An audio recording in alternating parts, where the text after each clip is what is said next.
Imagine a corporation so powerful it dwarfed entire nations. A company with its own army, its own navy, and the authority to wage war, sign treaties, and mint its own currency. This wasn't science fiction. This was the Dutch East India Company, or the VOC. In an age of empires built by kings and conquerors, this was an empire built by merchants, shareholders, and ruthless ambition. Forget the tech giants of today. At its peak, the VOC was worth more than Apple, Amazon, and Microsoft combined. This is the story of its most powerful moment, the era when a single company didn't just participate in the world economy, it was the world economy. The year is 1602. The Netherlands, a tiny nation freshly independent from Spanish rule, is bursting with commercial energy. From the bustling docks of Amsterdam, a new entity is born. Not a kingdom, not a republic, but a company. 6 rival trading chambers, once competing for the riches of the Far East, unite under a single banner. They are granted a 21-year monopoly on all Dutch trade east of the Cape of Good Hope and west of the Strait of Magellan. This charter isn't just a business license, it's a declaration of power. The Dutch East India Company sets sail, its destination not just distant lands, but a destiny to become the wealthiest organization in human history. The world had never seen anything like it. An economic monster was stirring, its eyes fixed on the horizon, ready to devour the globe.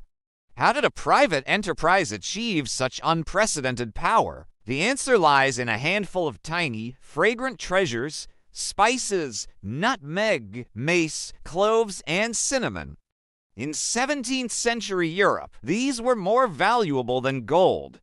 They were the key to preserving food, flavoring cuisine, and signaling immense wealth.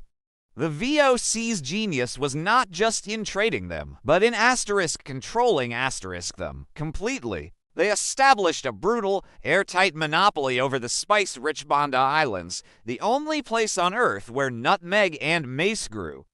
Fleets of massive East Indiaman ships, vessels larger and more heavily armed than most national naval ships, patrolled the oceans, creating a global logistics network that was the envy of the world. In the grand warehouses of Batavia, their Asian headquarters, mountains of cloves and cinnamon piled up, their scent mingling with the salty air, the smell of unimaginable profit. They didn't just follow trade routes, they created them, they owned them, and they defended them with cannons and steel. But the VOC's true revolution wasn't just on the high seas, it was on paper. Back in Amsterdam, they pioneered a financial system that would define the modern world. To fund their colossal expeditions, they didn't rely on a king's treasury. Instead, they sold shares to the public. Ordinary citizens, bakers, blacksmiths, and widows could buy a piece of the company. This created the world's first ever stock exchange. In a humble Amsterdam courtyard, the fate of global commerce was decided. Shares were traded, fortunes were made and lost, and for the first time, wealth was liquid, transferable, and accessible. The VOC became the first publicly traded multinational corporation. The dividends they paid were staggering, not in paper notes, but in heavy sacks of silver and gold. At its zenith, the company's valuation soared to 7.9 trillion in today's dollars, a figure so vast it's almost incomprehensible. This wasn't just a company, it was an invisible empire of finance, its tentacles of capital stretching from Dutch drawing rooms to the farthest corners of Asia. With unmatched wealth came unchecked power. The VOC operated as a state within a state. Its board of directors, the Huron 17, or the Gentlemen 17, were the de facto rulers of this corporate empire. From their opulent boardroom in Amsterdam, they issued orders that shaped the destiny of millions. Their governors general in Asia, like Jan Pieter Soon Koon, were more akin to viceroys than CEOs. They commanded armies, built fortresses, and negotiated treaties with local sultans, often from the barrel of a gun. The company's flag flew over dozens of fortified trading posts, from Ceylon to Japan, from the Cape of Good Hope to the shores of Taiwan. This was the big power machine in action. Trade convoys, laden with porcelain, silk, and spices, were not mere merchant vessels. They were floating fortresses, escorted by warships, asserting VOC dominance over the Indian Ocean. It was a global network of control maintained through diplomacy when possible and brutal force when necessary. The world was their balance sheet, and they would do anything to protect their bottom line. By the mid-17th century, the VOC had reached its absolute peak. It was the big power moment. The company employed over 70,000 people worldwide, commanded a private fleet of nearly 200 ships, and maintained a standing army of 10,000 soldiers. Imagine this. At one point, the VOC controlled nearly half of all global trade in spices and a significant portion of the world's total commerce.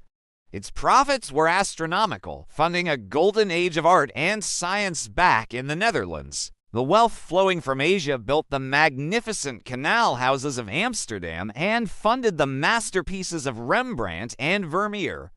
For a fleeting, glorious period, the Dutch East India Company didn't just influence the world, it ran it. Its ships were the circulatory system of the global economy, its profits the engine of Western progress, and its power the ultimate expression of corporate might. But no empire lasts forever. Over the next century, corruption, competition, and the enormous cost of maintaining its global military machine began to erode the company's foundations. Like a great ship taking on water, the VOC slowly began to sink under the weight of its own success. Finally, in 1799, the giant fell. It was dissolved, its territories and debts absorbed by the Dutch state. Yet, its legacy is all around us. The VOC left behind a blueprint for modern capitalism, the stock market, corporate governance, and the very concept of a multinational corporation. The abandoned fortresses that dot the coastlines of Asia and Africa are silent monuments to its former glory.